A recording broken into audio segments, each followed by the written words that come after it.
and 4 million on your top-notch UFO government project. It's like it. The thing is, I think they spend a lot more, right, on like the secretive UFO projects. I mean, they have to, right?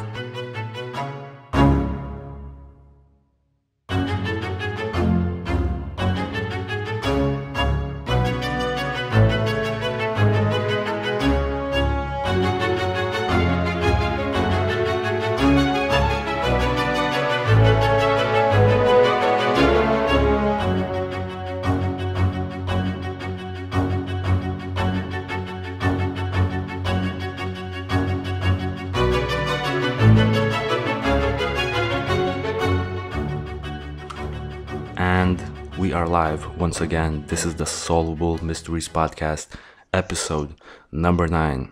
My name is Juras. I'm joined by my co-host Glenn. How are you feeling, my friend?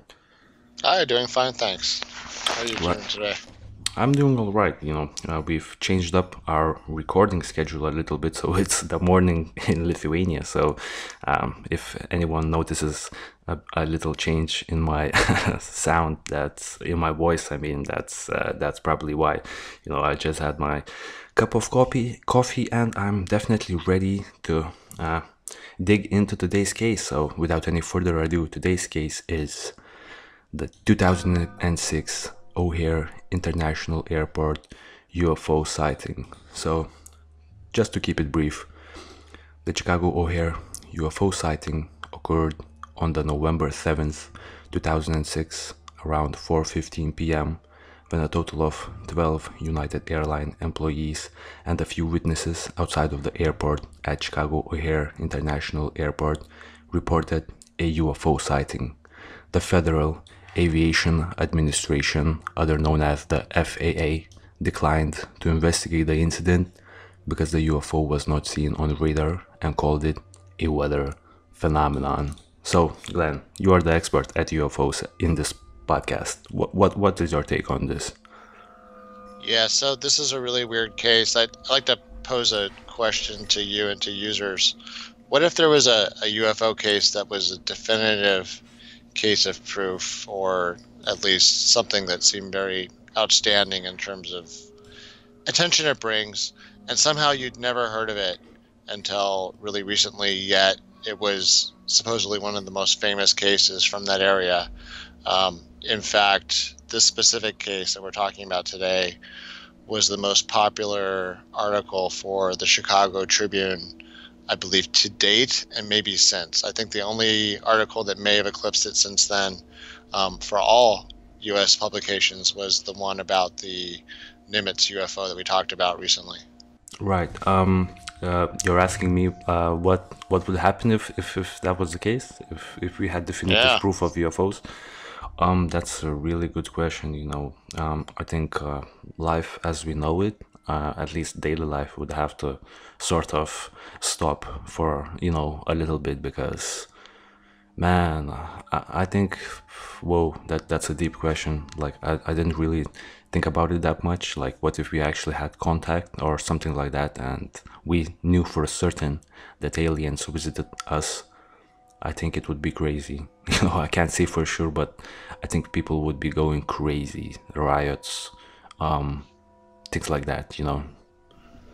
Yeah, it's a good consideration, and it does kind of impact on how this event went over in terms of how it was handled. And at least one person interviewed in this incident had, I think, reflections very similar to yours, where it sort of shattered their frame of reference, and that may be why some of the things happened in this case and the way people reacted in ways that seemed to react in ways that weren't real.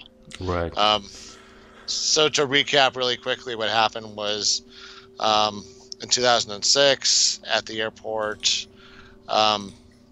you had what seemed like a normal day. The airport, in fact, was at least statistically the busiest airport in America for the 6 months trailing that. So it's a pretty busy place. Right. Obviously, in Chicago, right? Yeah. in Chicago O'Hare Airport, yes, it's not the only airport there, but it's the major one there. It's pretty central to everything, and I believe I've been through it as well. They're busy. They have the subway train goes literally right into the station, so you can go from the airport to the edge of the city, like downtown, right? Within an hour. So, they were having kind of a normal day. I believe it was early spring. Is that right? February. Right, so somewhere around that time, yeah. So there was cloud cover, and what happened was it was actually November 7th. Right. Oh, that's right, because they were making jokes when the report started coming in about whether they were celebrating Christmas early.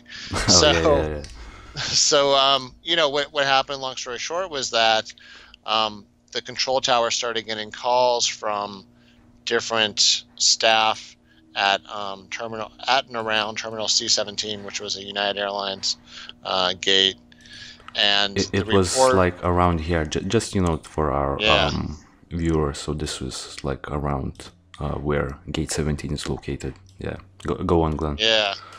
So it was in an area that was a little bit blocked from view from the tower. So there's some other factors that come in later, but yeah, essentially, they were reporting that there seemed to be a large gray disc floating above their terminal, and at first it was taken as a joke, but then there was a return call where the caller in this question, it was a woman who worked for, it sounds like United Airlines at the actual gate, had checked with her colleagues and had confirmed that no, there is actually an object that we're reporting that's hovering over our terminal, and what would you like to do about it? And it kind of went back and forth. It was a little bit uncertain about how long this was. It looks like it was anywhere between half an hour to an hour, so it could have been from between 4:30 to 5:30 in the afternoon.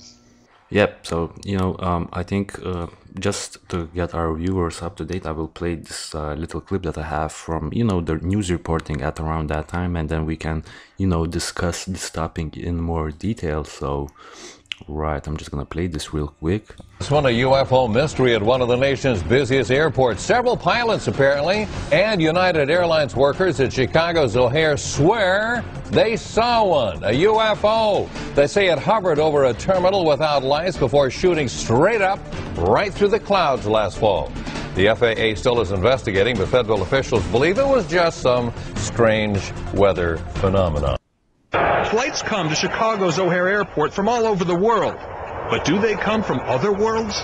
You don't believe this was possibly your imagination? It was definitely not my imagination. Joe is a mechanic for United Airlines.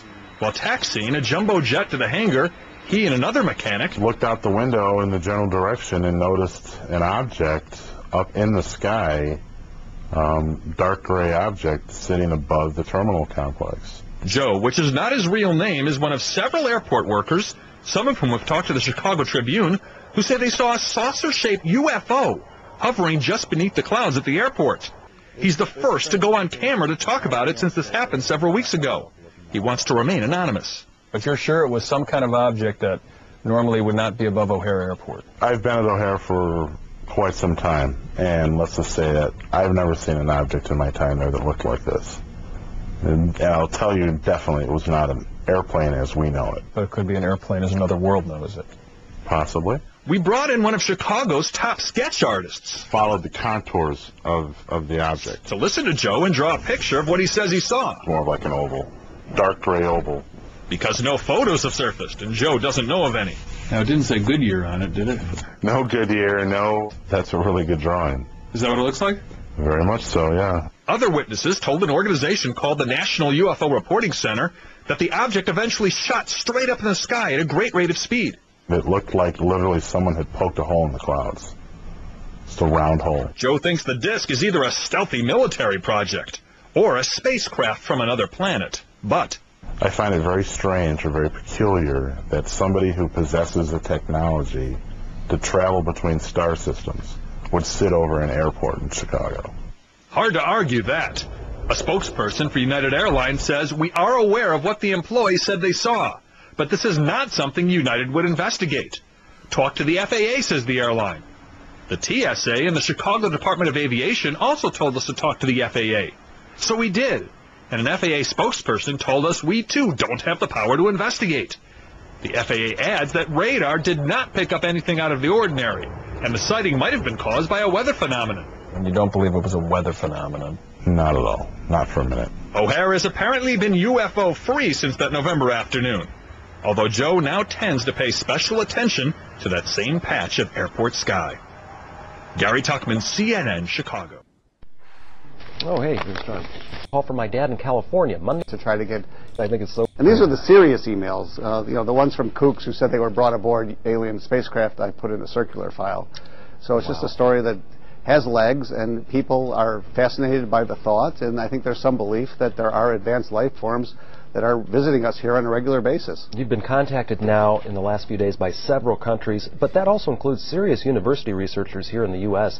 You know, I got to tell you, too, I got a call from my dad in California Monday night, and he's like, what is up with the O'Hare UFO story? I'm like, where did you see that? Where did you read that? Well, it was on Fox Network's Crawl at the bottom. It's just amazing how much this is garnering. Yeah, it really is, and worldwide attention, as you say. And from people who have made observations themselves, including on November 7th, the date of this incident, additional people both at O'Hare and outside the airport who have either seen this gray disc-shaped metallic object themselves or they saw that huge hole in the sky that the object created when it vanished. Let's go over that one more time. What did people see when it all of a sudden vanished right through the clouds over the United Terminal? And then how's the FAA been reacting the past few days, too? Any new ground on that? Okay. Well, the object was hovering in a stationary position about 1,500 feet above the United Terminal for some minutes. And then when it left, it just burst through this thick cloud layer, creating a large open space of blue sky on an otherwise overcast day. It took some minutes for that opening to close up when the clouds drifted back together. And it's just extremely unusual, according to the witnesses. I mean, airplanes just don't react like this. They slice through clouds, and they really don't disturb the atmosphere that much, except for the wingtips and such. The FAA is still, pinning this to some kind of weather phenomenon, that some lights from the airport and the overcast skies somehow got together and created this image. But weather experts, astronomy experts, others that I've talked to said that that's bunk.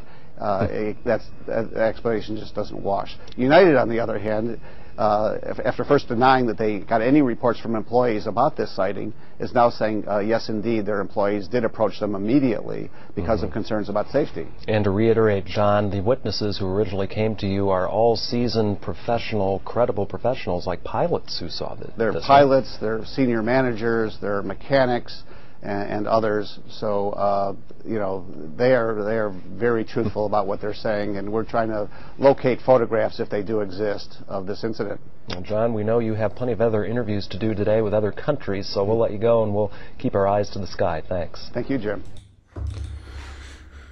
Right, are you still with us, Glenn? Because we were sliding. Yep. Yeah, so Still here. I just wanted to make sure that all the important parts were, shown. So basically, to just reiterate what the news, basically the Chicago Tribune news reporter, the main facts that he stated is the fact that both the United Airlines and the FAA initially sort of tried to cover up the incident, right? So that's crazy to me. And all the witnesses are, credible mechanics, pilots, senior managers as well. So everything seems to add up that this was a real sighting, right? Yeah, I mean, it's interesting to think, given where social media was at that point, which was not very far. I mean, YouTube is just barely getting going, and there was no Facebook or Twitter or anything at that point, I don't think. It's interesting to wonder if the story would have been much bigger. I mean, look, UFOs are huge ratings now for publications and obviously for all these news sources. Like, it's to the point where you would see every so often when I was researching this, you would find news stories remarking at what a big news story this was in 2006. So it's still so strange to me that I never ran into this. I mean, an interesting point is that I actually tried to find the Chicago Tribune internet post, because this was online essentially in 2006 that hit like all the records for the Chicago Tribune and the Post. I mean, as of today, as of the day we are recording, is not open to look at. You know, when you try to click on it through Google search, it doesn't open. So yeah, like that's something I've noticed yesterday during my research. So this is a point of frustration, I mean, not just for us, but for a lot of people. I think maybe that's the reason why the document by NARCAP in response to this incident seems to be kind of a big, like, 100-plus page temper tantrum about the issue not being taken seriously. Now, in the case of this specific event, I can't help but say, yeah, like, so here's an interesting quote they had from the document, was that they were quoting one of the employees of the airline saying, hey, every time that, like, security finds a suitcase in the wrong place, like, the whole airport loses their mind and they shut down everything, right? Exactly. So here you kind of have airport employees doing a similar thing when it came to air safety, right? So, like, let's pretend they hadn't said that there was a big silver disc. Let's suppose United Airlines has said, hey, we see a helicopter hovering over our terminal. It's not supposed to be. That's an air hazard. Like, I think part of what NARCAP was saying in that big long report, where they try to break down kind of like why this issue should have been taken seriously and try to dispel different theories around like what the event could have been, and et cetera. Mm-hmm. But their point was, like, there was a point where they were joking about it. It's true. People were joking, ha ha ha. Did you see the UFO that they're seeing down there? But then somebody did actually call them back and say, hey, we were joking before, but we're not really joking anymore. Like, we don't really know what to report because this is a little bit strange. But, like, there might be an air safety issue. So that's at the point where, like, NARCAP, and I think I would agree, says, like, look, you should have triggered some kind of alert and taken it a heck of a lot more seriously, given you had so many airplanes coming in and going. And then it's worth pointing out that the way that this UFO supposedly exited the scene was that it suddenly jutted off at a sharp angle into the sky and then blew a massive funnel-shaped hole that was, like, supposedly sharp and crisp in a way that was almost demonstrated, according to this paper, a massive expenditure of energy, right, to make all of that, to displace that much air at once. Anyway, yeah, it's pretty interesting to see, like it's a temper tantrum, that document, but it's also makes some good points, and there was some great analysis, I think, too. Right. I think we will definitely leave our viewers the link. I mean, it's not much of a link. You can definitely just go. I will just quickly demonstrate for our viewers where can they find the actual document. If you go to the Wikipedia article of this UFO incident, at the bottom of it, near the at the reference section, you can just find it right here. So this is the document. If you click it on it, then you will, essentially get the document opened, and it's a phenomenal report. I'm actually I haven't read all of it yet, so I'm definitely going to be coming back to this document and reading it, because I think it's actually more interesting than any book I've read before. So this is really, really a quality report. The people at NARCAP, they are like former NASA engineers, aviation experts, and so on. So these people definitely know what they're doing. This is not just some sort of crazy UFO conspiracy theorists doing this report. This is really, really thoroughly reported, Yeah, they went to quite some detail about a whole bunch of things. So some of it was around, like, the radar data. So they did a quick explanation of every single radar system that was there, and the positioning, etc. And one of the things that came up was because this object was holding still, we talked about filters on radars in a past episode about the UFOs for Nimitz. Yeah. So it would be the same principle where, like UFOs are meant to kind of ignore things that are ground clutter, that are like, like the building doesn't need to keep showing up on the radar because the building's not going to move. But then what if the UFO is holding still like a building? It may actually trigger a filter to exclude it. So that's just one example they gave where the electronics equipment seemed to have been fooled. It's also possible this UFO seems to have picked almost the exact blind spot for if the tower personnel weren't actually like leaning forward and craning over and trying to look. It could have actually found a perfect blind spot where it wouldn't have been under observation from the tower, Right. yet would have been very visible to people right below it. Right. Yeah. I mean, that's definitely something to consider. Also, just skimming past this document. Like, I'm assuming this is the hole in the cloud, actual, natural phenomenon that does happen in nature, right?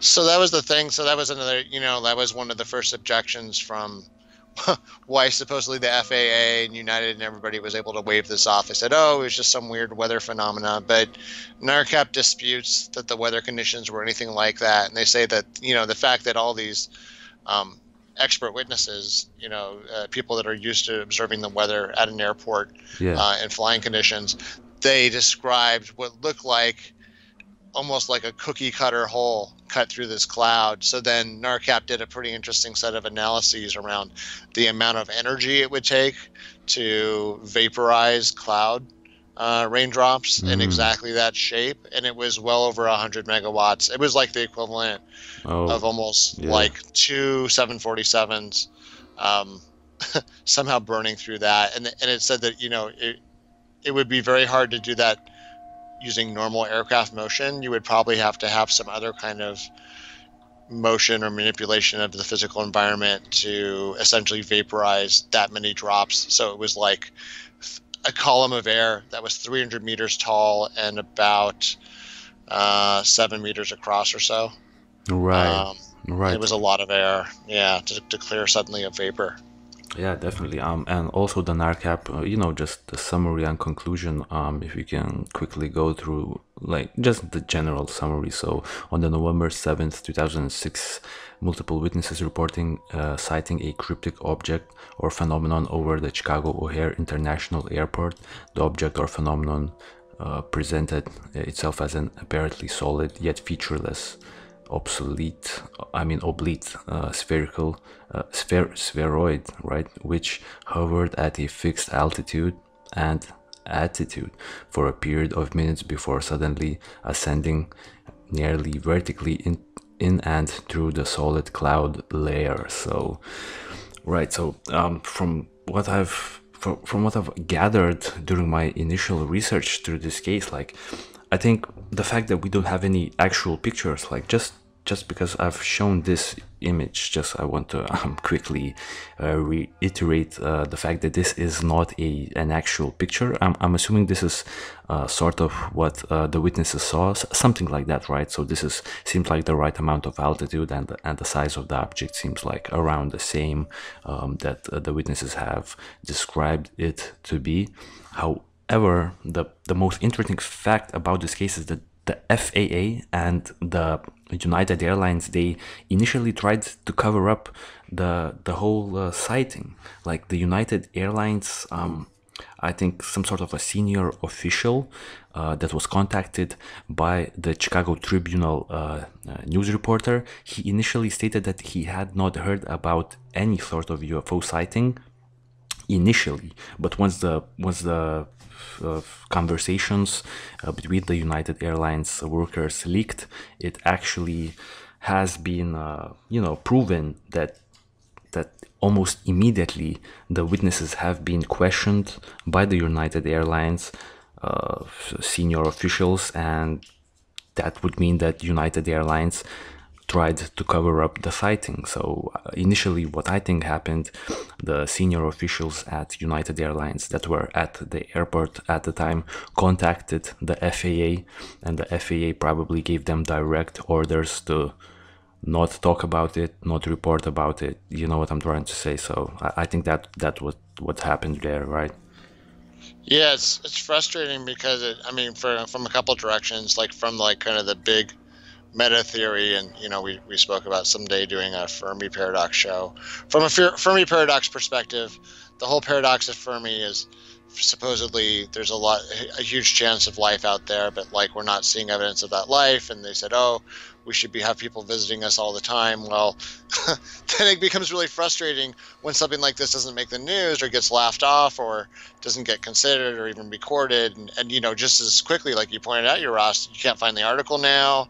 Even kind of the evidence is starting to drift off into the corners of the internet, where how easy would it be for something like this to just disappear again, Right. and then Exactly. you don't have any evidence. And then from like the cover up perspective, once again it's like something that's missing from the body of knowledge. And is the cover up because people are afraid of getting laughed at? Like that was some of what NARCAP documented in other links from the Wikipedia, was that there's a big prejudice against reporting these at the professional level for airline pilots, military pilots, etc., because you get laughed at, and it's considered, especially in the older days, a kiss of death for your career. So Right. why would you do that? So that's one reason to have prejudice about it. But the other reason to prejudice is maybe those bigger concerns about, at least one participant in this event who was a religious person said that the questions that something like this brought up to them when they saw it for themselves with their eyes, it was a different way of looking at the universe that they weren't quite ready for.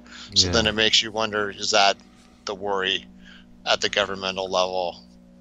Right, exactly. So, yeah, that's definitely something to consider, especially like I've heard somewhere or I've read somewhere, I can't remember exactly what was said, but some reporter that, not from Chicago Tribune, but somewhere else, I've read that they said that this fact is more, this incident is more interesting, not about the whole UFO existence question, whether they exist or not, but about how the US government sort of deals with, the release of the information regarding any sort of UFOs. Like, I believe 40 years ago or somewhere around that time, US government sort of released some sort of a document where they state that they will no longer patrol the information. They will not control the information, or they will not keep the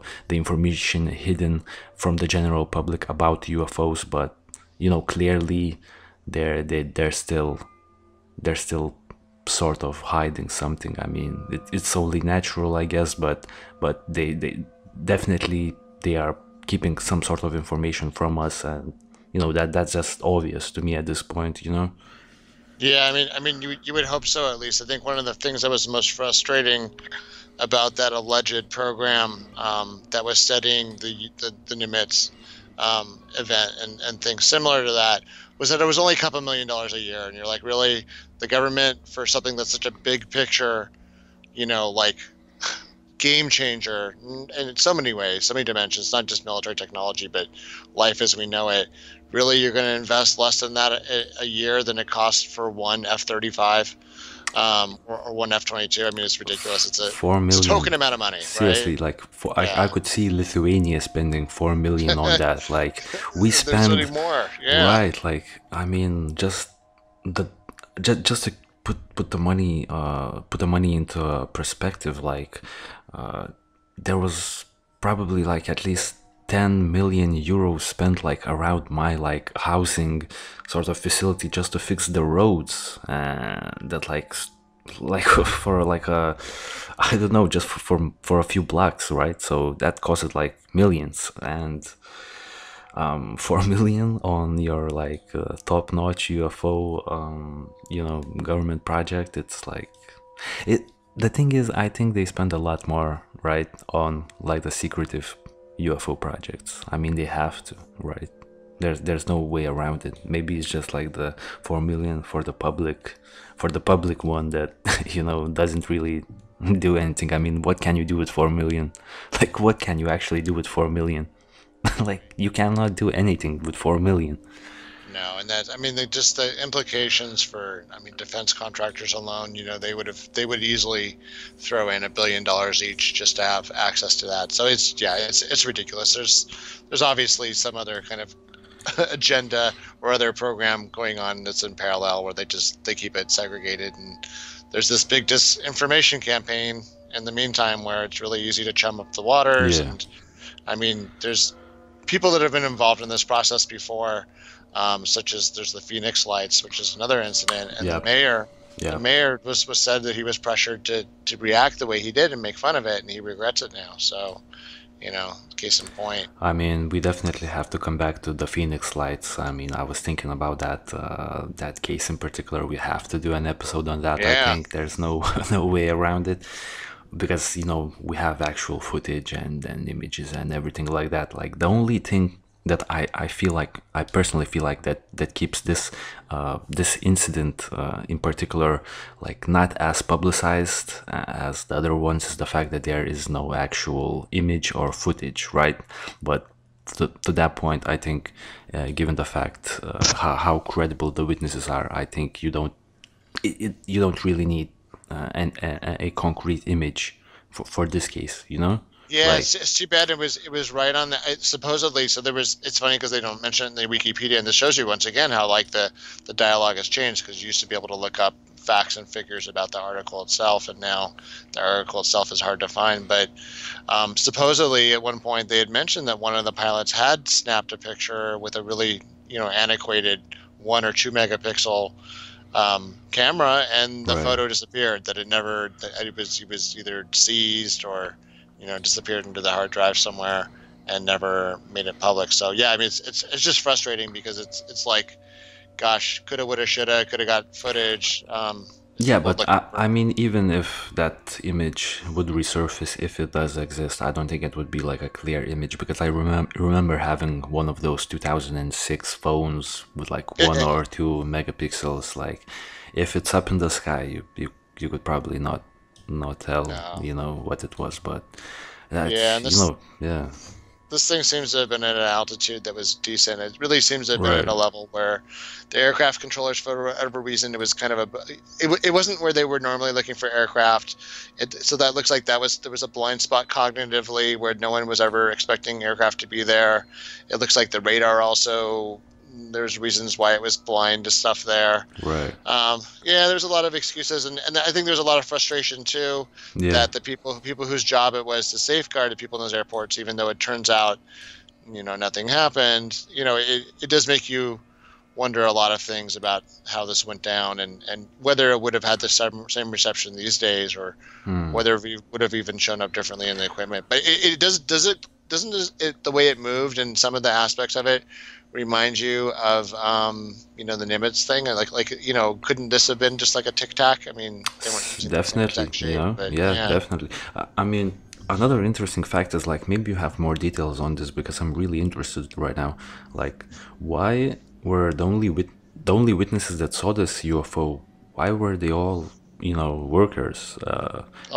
So yeah, it was a combination of things. There's speculation in the NARCAP report that there were other people that were afraid to go on record because of fear of professional retaliation. But yeah, I mean, it was a combination of, you're kind of like the people that work the gate, combination of aircraft mechanics and baggage handlers, but also pilots. There were some other pilots that supposedly had seen it while they were taxiing around or sitting in the plane. Yeah. In different cases. There was a wide selection of people that had seen this. Look what we have here, a United airplane. I think that's pretty funny. So yeah, but like the pilots, they actually opened their cockpits and they took, like, a look for themselves out of the plane, right? So they reported it, and they could have gotten a lot more backlash. Maybe they would have gone on report even like more in depth on what actually happened, but they decided not to speak on this case because they are pilots, and they, as we've covered in the previous episodes, like in the USS Nimitz encounter, like pilots they're really shooting themselves in their leg if they are constantly reporting UFO sightings, and because they need to sort of keep their I don't know how to describe this, like they need to have a perfect track record. Any sort of doubts would cause them to lose their job, essentially. So they would be motivated to not talk about this case. I could definitely see that, right? Yeah, absolutely. I mean, there's a couple of recent airline crashes that I know in one case it was confirmed, and in another case it was strongly suspected that pilot sanity was to blame, and that potentially it was a pilot committing suicide but taking everybody else with them. So yeah, they scrutinize it pretty heavy. I wanted to call out one quote that I thought was funny. The NARCAP report also cites it, but it was kind of emblematic of both some humor but also some of the scoffing at the event. So the quote is, right. He's from an aircraft controller there, but he's also a union official. So it was a little bit of a jab at the airport, or just a little bit of humor. So the quote was, "To fly 7 million light years to O'Hare and then have to turn around and go home because your gate was occupied is simply unacceptable," which was pretty funny. Right. I mean, like right, because that happens. People, the plane flies all the way across the U.S. and then there's no gate for 40 minutes. So, anyways, that was kind of funny because it did seem like the thing hung out there for about an hour. Like I said, once it's one of those cases where I heard about it and really shook my head and had to dive into it. And now that I've dug into the NARCAP report and read it, and even like the level of detail, it just really makes you shake your head and wonder. I mean, it's kind of amazing, and it's one of those things where it's like, okay, at some point to ignore something like this is just willful ignorance. It doesn't mean that it's right, but there's a lot of evidence, or there's a lot of, let's say, eyewitness reports from people that should know, that seem to confirm identical sets of events in ways that are not massively conflicting. The simplest explanation would be that they saw what they saw. So how does that then tie into other logical arguments around what phenomena is real? It doesn't mean UFOs or ETs, but it means like you do actually get to consider this as some kind of evidence and not write it off and say, oh, there's no other life in the universe because I've never heard of this. It's like, okay, there's a lot of things under the sun. Yeah, I mean, definitely makes sense when you look at it from that perspective, right? So I mean, just quickly, like going through all the NARCAP report, like I can say that the amount of detail was crazy. So yeah, but like another thing is, like, let's consider the fact that, okay, this was a UFO sighting, like not obviously this was a UFO sighting. Let's consider the fact that this was actually a UFO, right? So what in your opinion, Glenn, was a UFO doing just standing around right above gate C 17 in O'Hare Airport? Like, what's the motivation for like extraterrestrials to just like hover around somewhere in here for like an hour or something like that? Like, we don't know the real timing, but like what's the point? And then just dodge out of the way, like. Yeah, I mean, it's so hard to scrutinize what their reason could be. I mean, it could be sometimes people joke and say it could be literally like the alien version of like kids out joyriding, but let's say it isn't. Let's say it is like, Yeah. let's say there is like an intelligent purpose behind it. I mean, it could Right. be possible that something like this might normally be able to be invisible, and once in a while maybe that system fails, or I guess there's sort of inscrutable reasons why they might do it. But I mean, I always wonder, like, we kind of do the same thing when we set up like these weird nature observation posts like next to gorillas or chimps, right? Where we're just there's like gorillas running around Africa and in the mountains, and there's like Westerners perched right there, like just camped on their main trail, where they must ask the same questions, like, why are these aliens here? We're just trying to, do our, Right. I mean, eat plants up in the hills, and like Yeah. here's this alien from another world camped out here in my front line. I don't know. It is weird. But yeah, I mean, it would make sense from a standpoint that maybe this, if this was really UFOs, maybe they're visiting like for the first time or something like that, and they just saw some sort of aircraft, and they decided to take a look at this particular United Airlines aircraft and look into it, a little bit, like, well, what is this contraption? How does it work? But then at the same time, like, they were really, if they can travel throughout galaxies at really fast pace, they could probably have the technology to just look at this airplane from way back in the sky. You know what I'm trying to say? So yeah, I mean, like, it doesn't even have to really, other than do a little bit of camouflaging of itself and bounce radar the wrong direction. Right. All it has to do is really move fast to be deniable, right? Like, look, all it has to do is move from here to like the other side of the planet in a couple of seconds, and nobody believes that it was over here because that breaks our laws of physics. But you know what I mean? I mean, it's like who's going to believe you? Right. You just, what's your proof? So it's interesting to think that's like something like that can pull a disappearing act. Can you ever really prove? I mean, especially in this era of deep fakes and all these other issues. Yeah. With believing visual media, like, is it already to the point where it can kind of make itself disappear? Right. I mean, so from what I'm gathering, like, so you completely take it out of the question that this was a weather phenomenon, right? Yeah, I don't believe it. I looked at the theories, and I'm willing to kind of consider it with an even keel and look at both sets of ideas. But looking at the analysis NARCAP did, and then, I think they go a little deep on the analysis of like the exact, like believing everything the witnesses say, but assuming the witnesses are mostly right and that it was a weather phenomena. Sorry, it was a phenomenon that didn't seem to match the weather phenomena, but did seem to match the visual events. And then NARCAP's report actually cites like 8 different incidences in the past of similar UFO reports that similarly seem to then zoom off and punch a huge hole in the cloud. So It sounds like this was something that was, more like a tic-tac thing and less like a weather thing. I mean, yeah, definitely. The weather thing. I mean, I'm no expert, but as far as my research goes, like the experts of various nature weather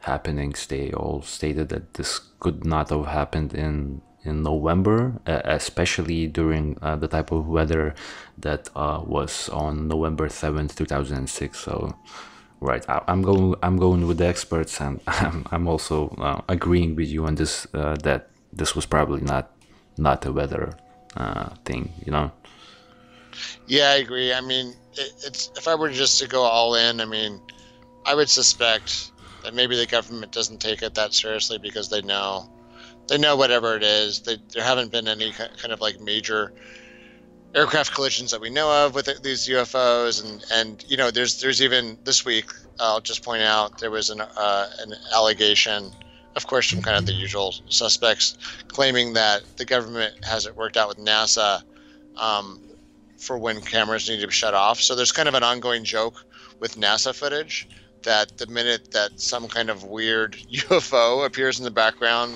flashing lights and zooming in weird directions, that they mysteriously have broadcast troubles.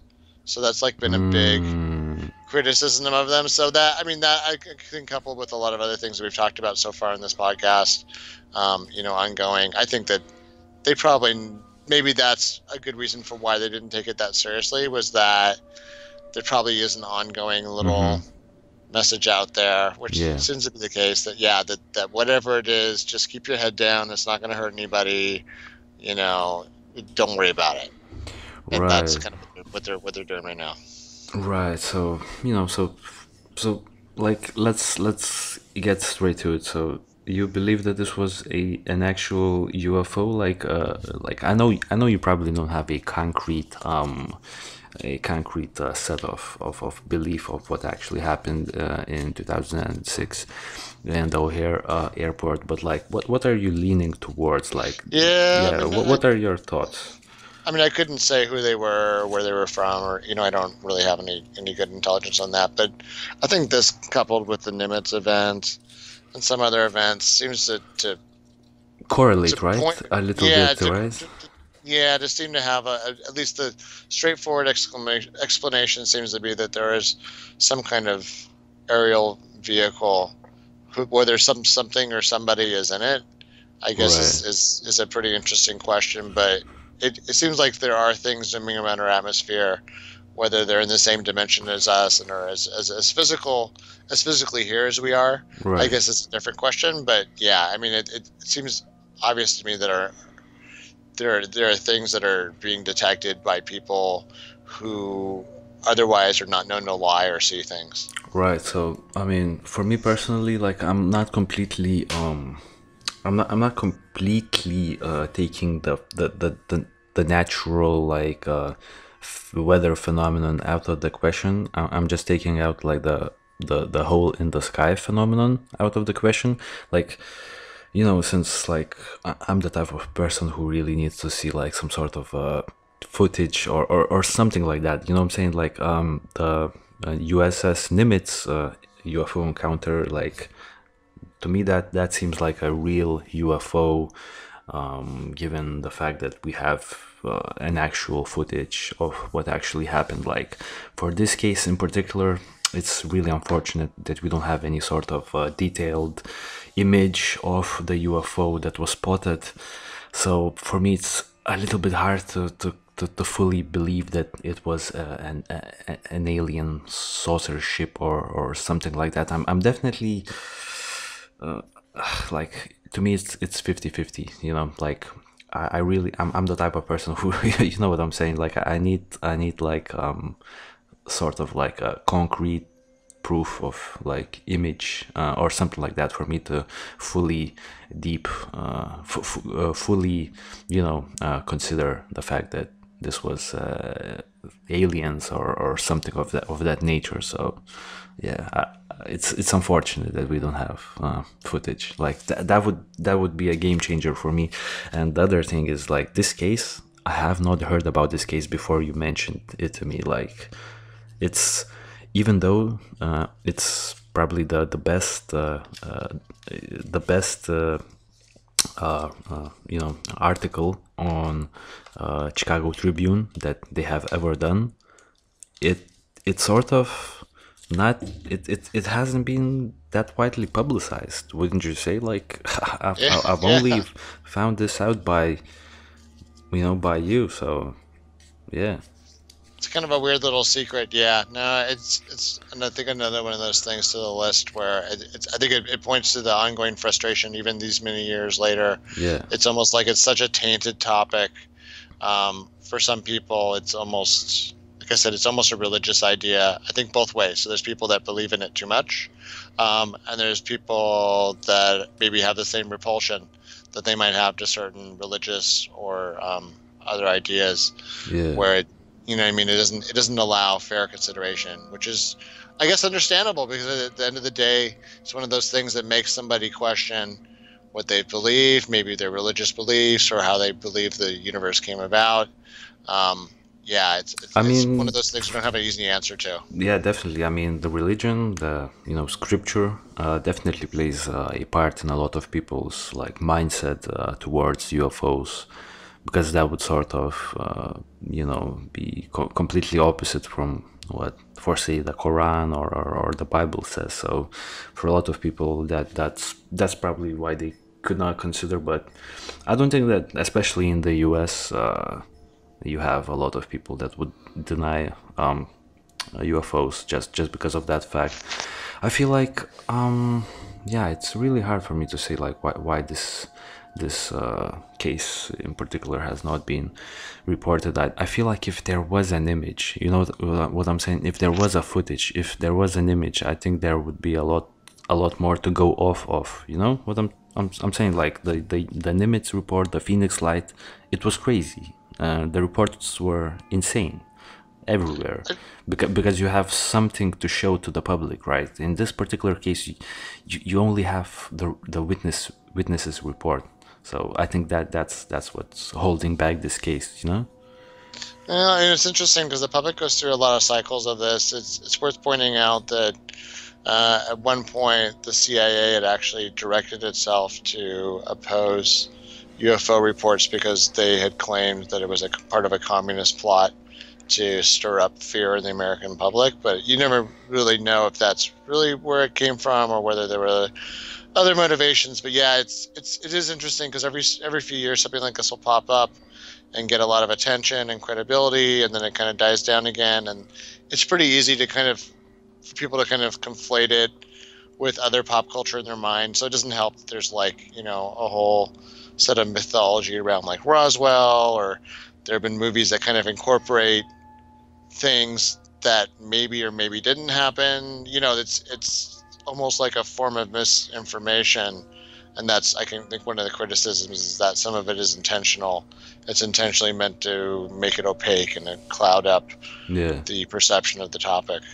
Right. So, this topic is definitely was one of the more interesting ones for me to cover, especially because of the NARCAP report. So to all of our viewers, I definitely suggest checking out the NARCAP report. If you're looking for a good read, a really professionally done report might be your cup of coffee, because man, that report is so detailed. I mean, it has pictures, it has like sort of theories. They're talking about various theories on what actually could have happened. So they have like the outlines of the airport. So this report was almost like a gold mine of like information, and just in general of entertainment, especially for myself. Like, this is something I'm going to go back to, definitely, right? So I mean, what would be like, since you're the expert in UFOs on this podcast, I always say that,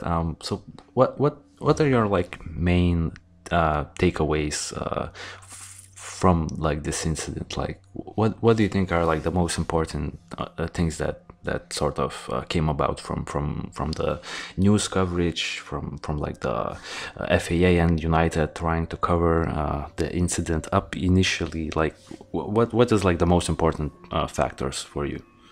Yeah, I mean, it certainly pointed out the importance of people doing follow-up. So if it wasn't for the freedom of information requests that people had made initially, a lot of even the official reports wouldn't have come to light.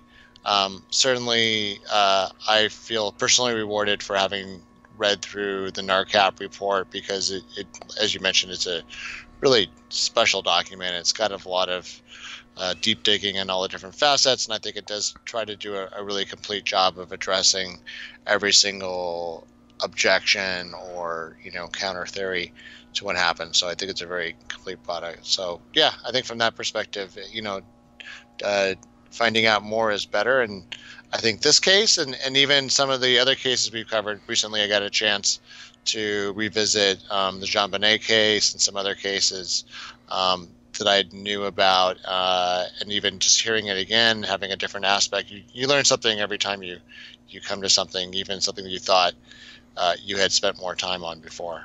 Right. I mean, definitely, going through all of these cases on this podcast has sort of opened my eyes to like a lot of, especially like in terms of like the UFOs. Like since the first episode that we did on UFOs was the USS Nimitz encounter, and going into that episode, like I had no sort of I felt no type of way about UFOs. You know what I'm saying? Like, I've heard about the incidents, but they never sparked my interest. But after the Nimitz encounter, where we had concrete footage, and also from like fighter jet pilots, one of them, like David Fravor, he actually did like a whole press tour, you could almost say, on this topic. Even though he likes to lay low, he's a really smart man, it seems. And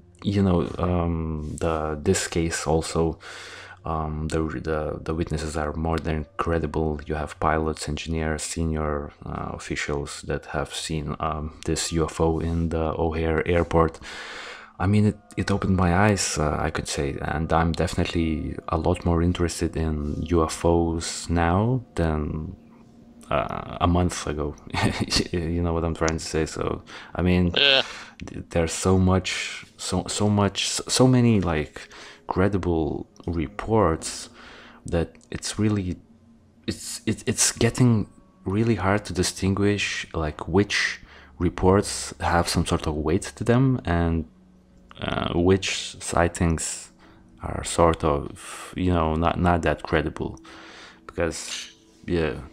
Yeah, it's a tough part. I mean, yeah, because there's so many people that just want attention or money or, you know, who knows what. And I think that's what's most frustrating about the official government approach is that they've, you know, opened and closed a couple of programs now. So Project Blue Book, the other one that they started and stopped supposedly around the Nimitz incident. And I think it's unfortunate because it seems like they're doing the opposite of collecting evidence. So it would be one thing if there was some kind of earnest attempt to, you know, honestly share evidence and collect things and share that evidence back and forth. But when it looks like, oh no, you're just kind of thinking of ways to make excuses for things or say it's not real, then that's not a good faith effort, right? Yeah. Right. Oh, I've just seen that the History Channel also did something about it. So yeah, you know, this is Great. This is a little bit like you know, off topic right now, but like, what do you think about the History Channels? Like, because they go super hard with the UFOs, and they're not really it makes them the UFOs, you know, like there are serious conspiracy theories. They sort of make them look a little bit like a joke. You know what I'm saying? Like the guy that always talks about like the ancient pyramids and his only explanations is aliens. You know. Yeah, that's the joke about them, right? Yeah, they found a formula, you know, some years ago now, and unfortunately they've completely undermined a lot of, I guess, what they achieved maybe earlier in their challenge career. But yeah, unfortunately, it's just like almost everything. I guess once again, it's like it's so easy to get tainted by something because some good amount of what seems to come through their channel these days is just fiction. So that's kind of like one easy way to undermine an idea and make it seem like it never happened. I wouldn't be surprised if the O'Hare UFO incident turns up on the episode of a show, or hasn't. I'm surprised it hasn't already. I bet it has. I mean, it'll turn up as some kind of hoax, and that'll be the thing in everybody's mind. Right. I mean, they did. Yeah. I mean, they did like the UFO. Have you ever seen the UFO Hunters? Just you know. God. Have you? No. Me neither. No. Yeah. It just doesn't. It's. I mean, you know. I guess that's the commodification of our society, but yeah, it's once again, it's like that only helps whoever wants to keep the stuff secret. I mean, but it also like for people that have never like encountered UFOs, like maybe for like the younger people who you know are like becoming adults, it could also serve like to sort of open their eyes a little bit, you know. I mean, maybe the smarter ones, they will definitely, you know, they won't believe like the pyramid UFO conspiracies, like, you know, like the really crazy ones. But I mean, it could also serve a purpose, you know, for people that have never considered UFOs. It's true. Maybe they can come to us and find out. Right, from exactly. the authorities. I hope so. Exactly, right. That would be the right thing to do. So, I mean, essentially, I feel like we have reported everything on this case in particular because, you know, we don't have any sort of concrete footage or an image to really show to our audience. So, you know, on my end, I feel like I've covered everything. What about you? Like, do you feel that we missed something or No, I feel very satisfied. I think we've hashed this one out pretty well. I'm looking forward actually to some of our future episode we've talked about where we'll touch on some of what got brought up here and why I harp on so much about why this is maybe some good evidence. Right. So I think in closing, you know, this case was definitely interesting. The amount of documentation, especially from the NARCAP, is immense. Probably the most that we have ever seen on any cases that we have covered on this podcast. So, you know, that's it for me. Anything you want to say to our audience before we sign out?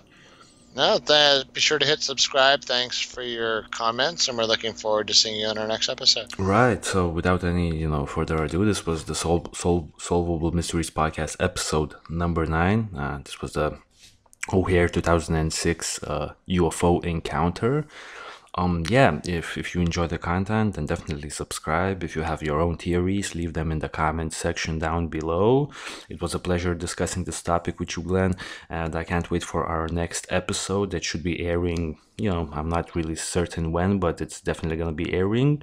We'll probably not be covering a UFO case for episode number 10. Maybe for episode number 11 we'll come back to the UFO topics. But yeah, this was definitely fun. So for all of our viewers, thank you for watching. Thank you for your time. And yeah, we will catch you on the next episode. Stay safe and peace out.